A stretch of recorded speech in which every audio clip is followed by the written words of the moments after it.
Okay, good day everybody. Mike here, Northeastern Dirt and Property Maintenance. I'm going to shoot a video today and maybe we can all learn something from it.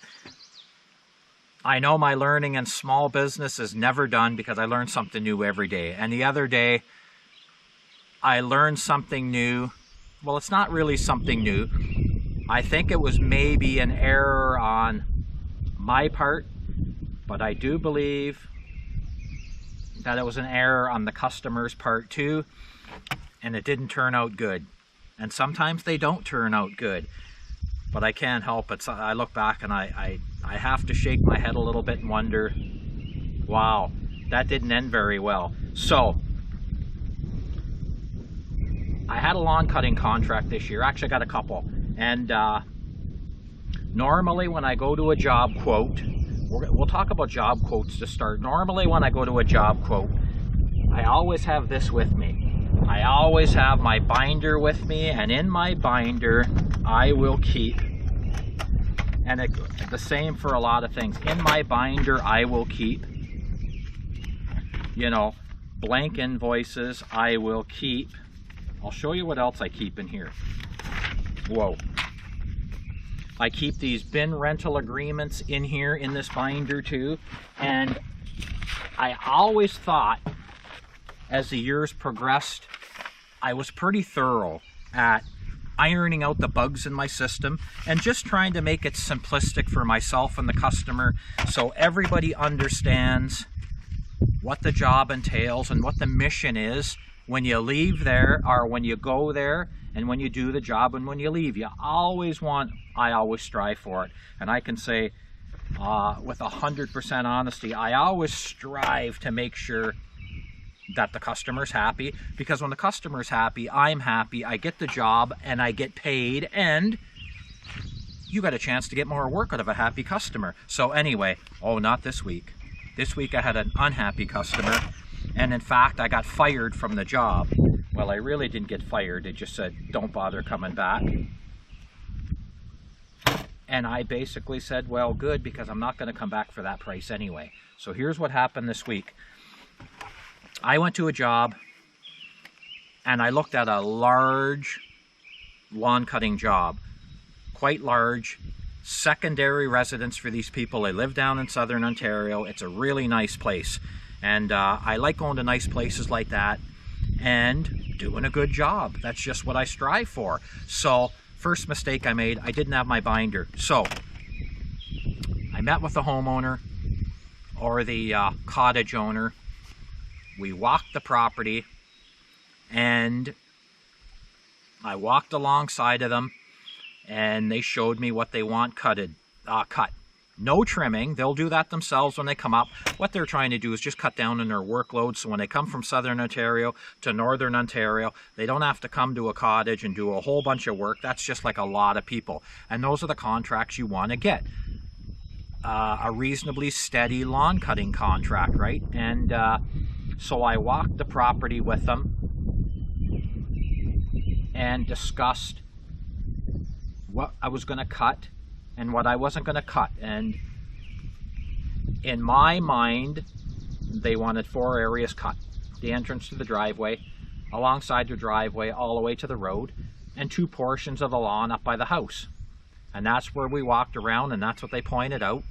And basically, that's what was discussed in my mind. So, no problem. I quoted the job. I got the job. And I did the first lawn cut, no problem.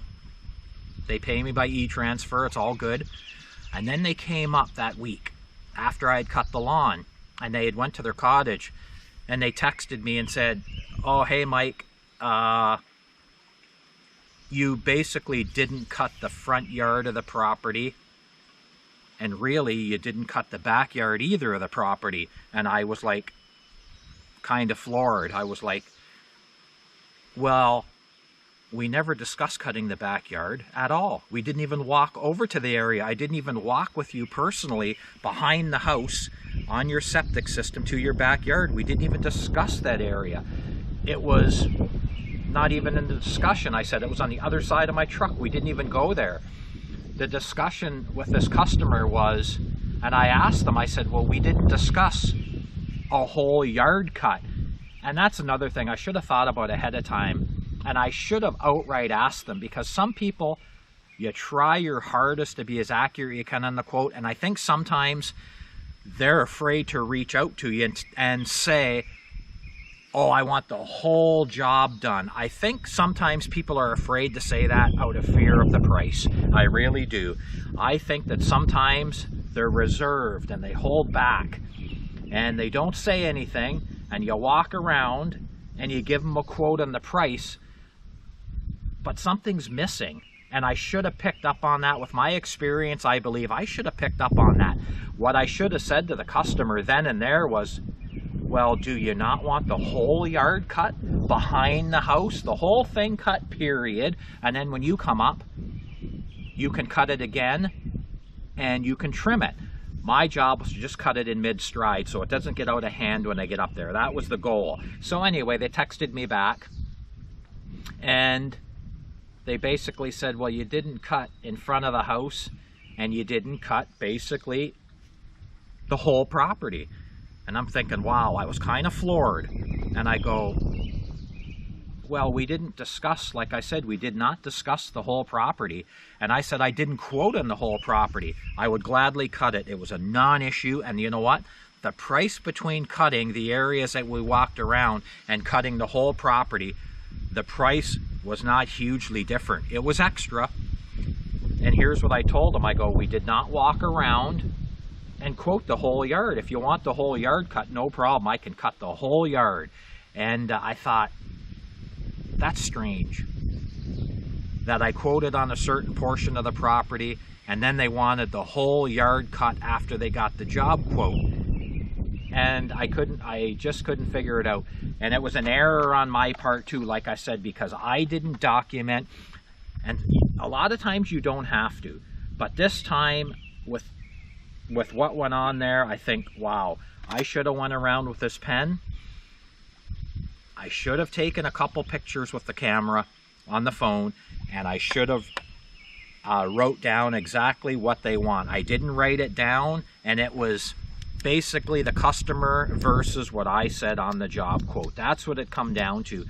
He said, she said, and it didn't end up good. So what I did to them was I said, no problem. It's not an issue. I can cut your whole yard. And I gave them a quote, the earlier quote. I took that quote and I added $25 to it to cut their backyard, cut the side of the house, down along the back of the property. It was a fair bit more work, but I'm already there. I'm already unloaded, and let's face it, I've got a zero turn and I can do a lot of work fairly quick. So I said, I have to re-quote that job. I go, that was never in the conversation. And for some reason, they thought it was. And I said, well, I would know if someone quoted on a whole yard cut or basically half the yard cut. And it was a strange situation. It put me in a strange position because I'm pretty morally strong when it comes to that. And principally strong too, mind you. And that's why it ended up bad. I'm pretty morally strong. If I come to your house and I quote on a job, I can tell you one thing. I'm going to do that job, and I'm going to do, generally, if you want a little extra done and I'm there, it's not an issue. But if you start adding extras and you start trying to get a little more work and a little more work for the same dollar, it's not going to turn out good. I'll do it, but you're going to have to pay a little extra. And that's just normality to me. But this did not work. I requoted these guys $25 extra. And whether they thought this guy's just trying to milk this quote and get more money out of us, or I don't know what they thought. But for the price I quoted them on what I did a pretty good job. And they said, nope, you have to do the whole yard.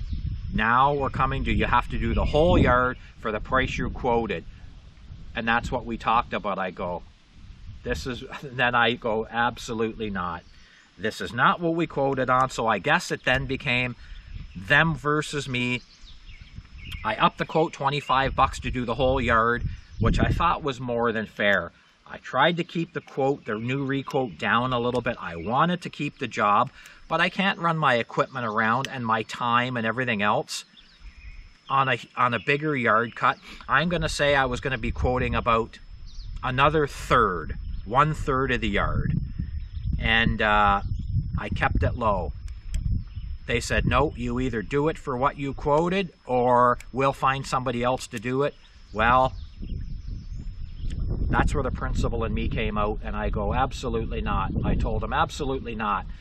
I know what I quoted on. I walked around with you to the different parts of the yard, and we did not by any means walk to the backyard. And they got a fair size backyard and it's a fair size property.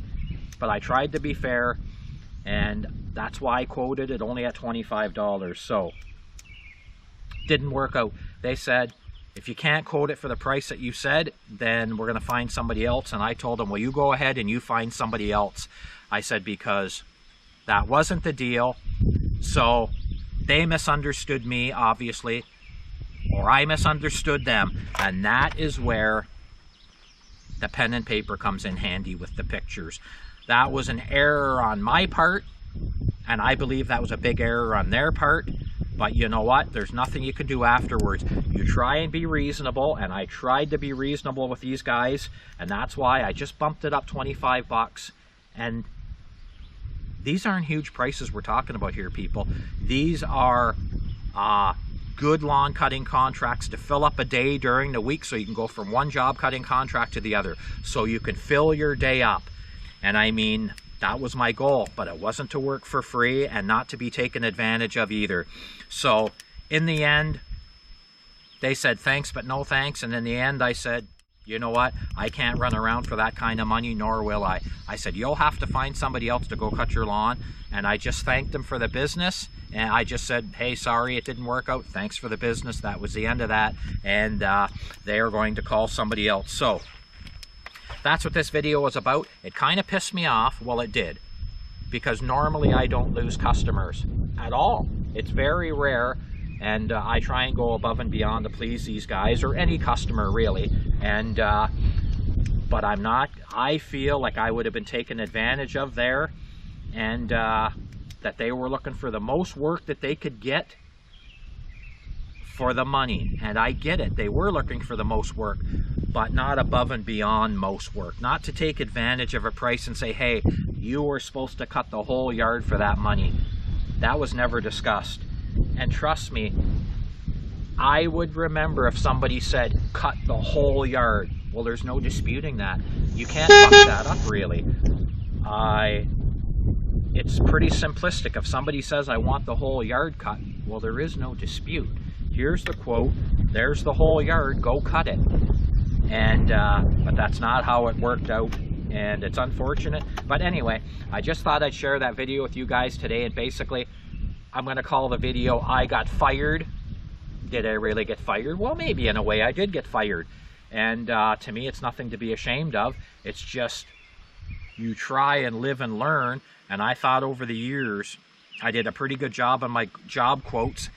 And with the large majority, almost everybody, my job quoting works pen on paper or with people on a handshake. I understand the quote and we go and we have no issues. But it did not work this time. So hence, they're going to look for somebody else to cut their lawn, and that's fine, because you know what? I won't do it. I won't work for that kind of money and run around. And I think I was more than fair. But anyway, that's the grievance I have this week, you guys. And very rarely will I put out a video that has a grievance in it like this. But it did bother me that I didn't get to keep that job, because I take it to heart and I don't like it.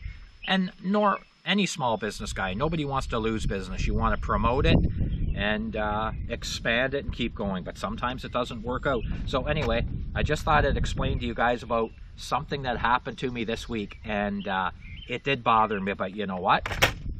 That job is now behind me. That job is gone. They've got a bad taste in their mouth. I can't help it. It's behind me. I strive forward and I just keep going forward, because you can't please everybody. Even though I try to please everybody, which is every customer, sometimes it doesn't work. And let that be a refresher lesson to me on, Mike. Write it down. And Mary Jane also had a good idea too. She said, when you're walking around with people like that on the job, Mike, and I should have known, and she was 100% right.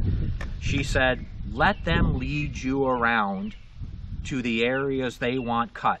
Let them walk you to the area and say, yes, I want this cut. Yes, I want this cut. Because this yard, it contained about 5 different areas of cutting in total. And I cut 4 of them. The 5th area we didn't even discuss that they expected to be cut. So anyway, so I thought, well, that is a good point, and that's what I'll do from now on when it comes to this kind of stuff. Because everybody I come to terms with, most everybody I work for or work with alongside, we always come to terms. Didn't happen this week. And that was partially my fault, and I take responsibility for that. But at the same time, I can't run my equipment around on a certain quote while you're adding a whole bunch of things to the job quote. It just doesn't work, and it's never going to work. So anyway, that was me airing my grievance video for this week, and you guys can throw your comments in there, and I don't mind. Throw a comment in there on what you think about this video and me not doing a proper job quote on paper and getting him to sign off on it. I did make a mistake there. So thanks for tuning in, you guys. And the phone's ringing. Okay, thanks, bye.